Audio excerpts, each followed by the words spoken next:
Hey guys, hey you guys. You wiggles. Hey you guys. Brian here with another foundation repair tip of the day. So a lot of people have started asking us, they saw our segments on the tree roots and plant roots by homes.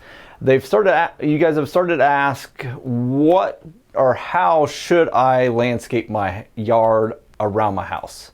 Well, the answer is to definitely don't put sprinkler systems or trees or birds of paradise or any plant that has a very active root system.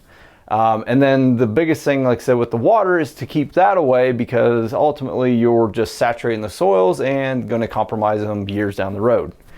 So the best way to do it is pull everything away from the house, leave a nice concrete sidewalk there would be plenty good to get the runoff. Make sure it's pitched, or if you don't want to have that, have dirt and just make sure it's pitched away from the house.